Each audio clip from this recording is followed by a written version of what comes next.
Саламатсыңарбы, урматтуу окуучулар. Жаналуулу Абдрахман атындагы орто мектебинин тарых, адам жана коом мугалими Нургазы уулу Ильич.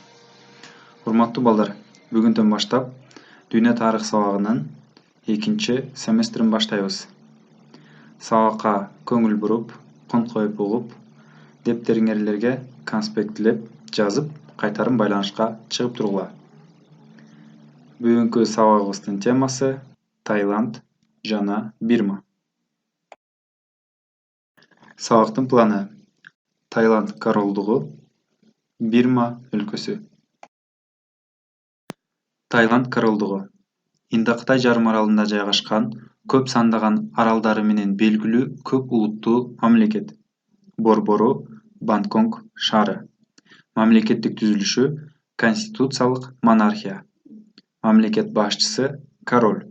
Мыйзам чыгаруу органы улуттук ассамблея, башкача айтканда парламент. Аткаруу бийлиги министрлер кеңешине таандык. Негизги администрациялык аймактык бирдиги Чангват, башкача айтканда провинция болуп саналат.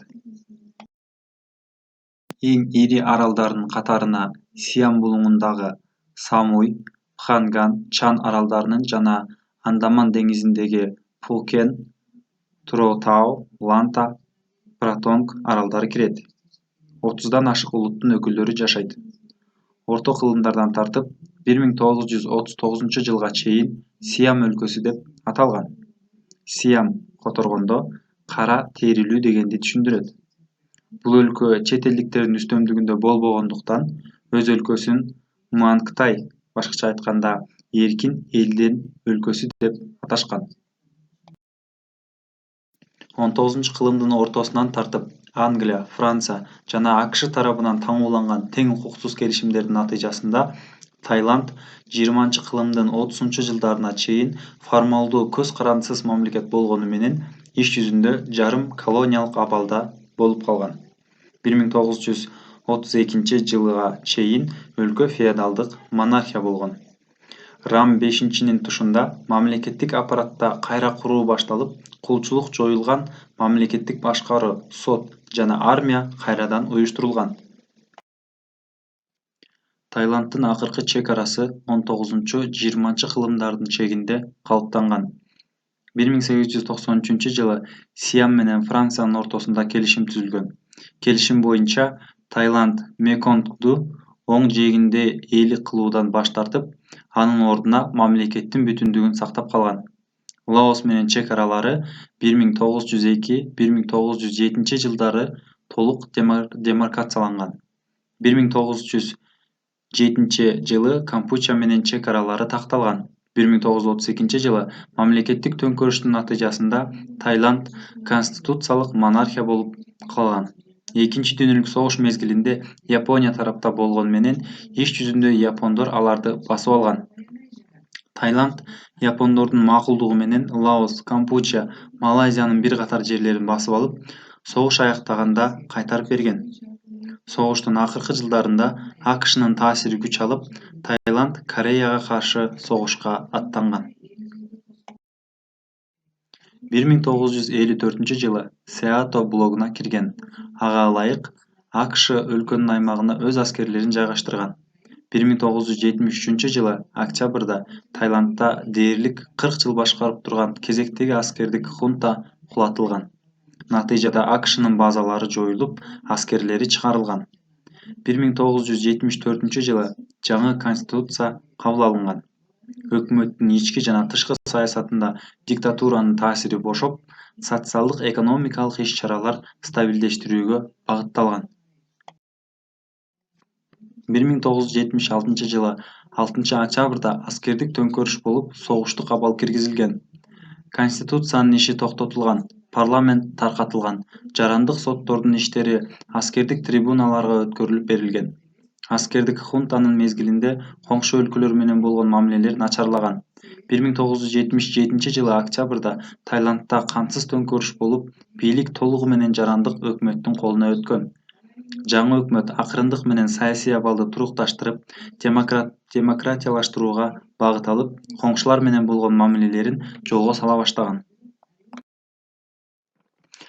Ал эми маданияты боюнча тайлардын эң негизги тамак ашы күрүчтөн даярдалат.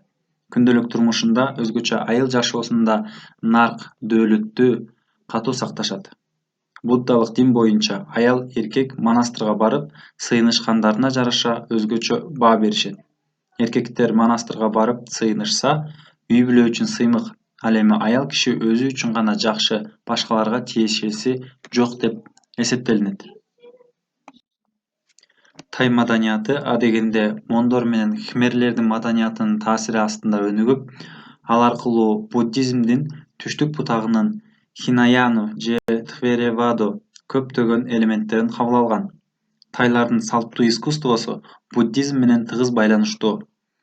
Тай буддары Тхвередунун эки сектасына Маханикай жана Тхамудхитникай секталарына кирет. Таиландда буддалык университеттер жана диний колледждер бар. Ват Кео храмы тай маданиятынын эң кооз үлгүсү болуп саналат. Храмдын дубалдарында Рамаяна поэмасы жана Будда жөнүндө аңгемелер, сүрөттөр, мифологиялык, астрономиялык, медициналык, тарыхый, географиялык темалардагы сюжеттер бар. Король ыйык саналгандыктан королго колун тийгизүүгө тыюу салынган. Бардыгы ага жүгүнүп турууга милдеттүү болгон. Жердин ээси да король болгондуктан, жерге болгон үлүштөрү королго кылган кызматына жараша аныкталган. Коомдук тепкичтин төмөнкү катмарын дыйкандар менен кулдар ээлеген. Кулдар согуш туткундары жана карызынан кутулуш үчүн өзүн саткан муурдагы дыйкандар болгон. 19-кылымда Сиамдагы адабий чыгармалар кол жазма түрүндө гана болгон. Алар пальма жалбырактарына же гармошка кылып бүктөлгөн калың кагазга жазылган. Буддалык храмдарда пальма китептери сакталып турган. 1827-жылы алгачкы басмакана түзүлгөн.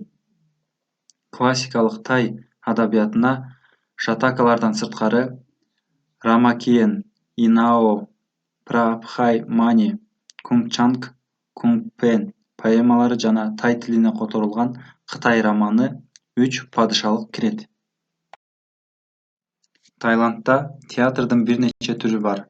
Кон — маскачан эркектердин пантомима театры. Лакон — маскасыз, гримделген актерлордун театры.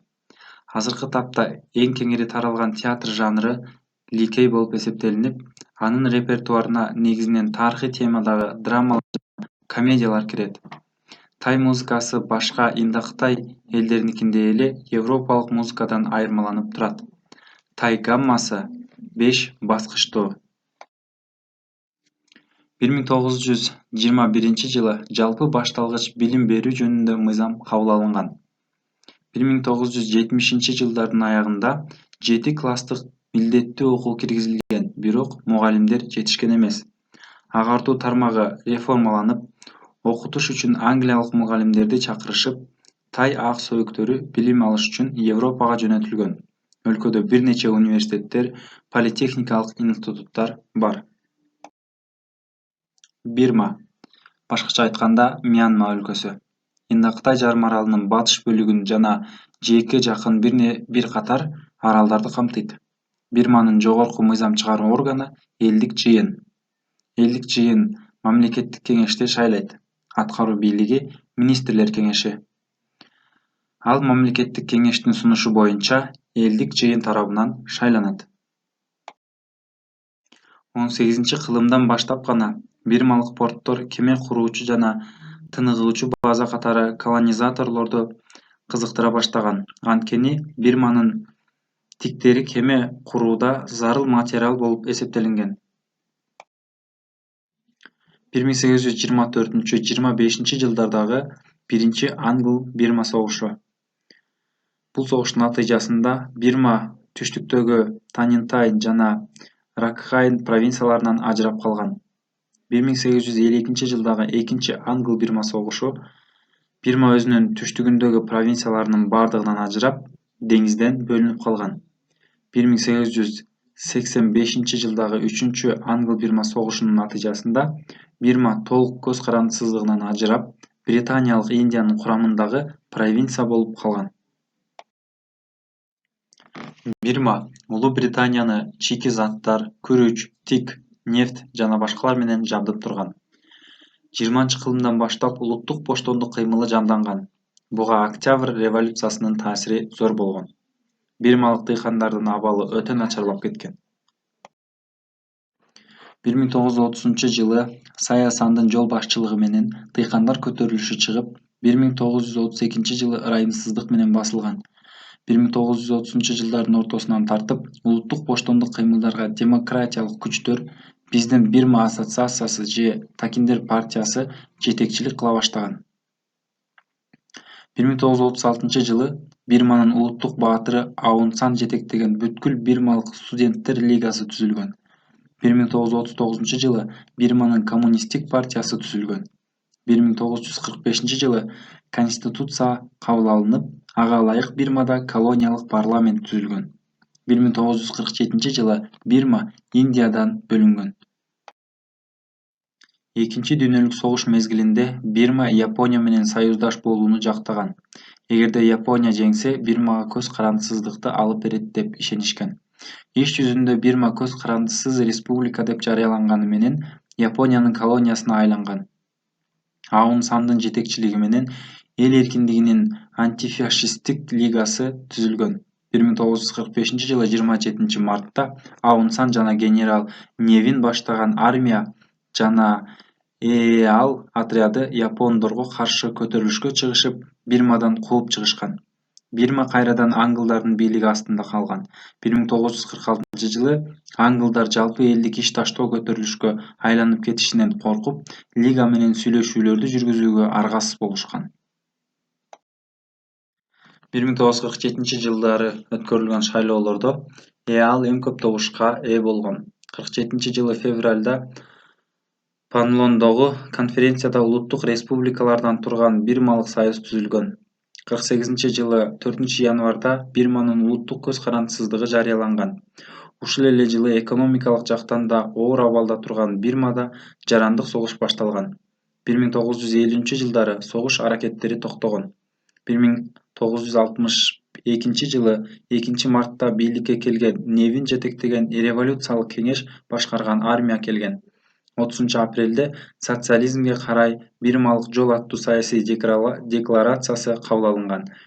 1974-жылы өткөрүлгөн референдумдун натыйжасында социалисттик Бирманын конституциясы кабыл алынган. Бирма тышкы саясатында бейтараптык жана кошулбоо саясатын жүргүзүп келет. Калкы эки типке бөлүнөт. Биринчи типке Бирма эли жана Шан, Карен деген майда этностор. Ал эми экинчи типке калган бардык этностор кирет. Денесиндеги татуировка аркылуу кайсы уруудан же элден экендигин билүүгө болот.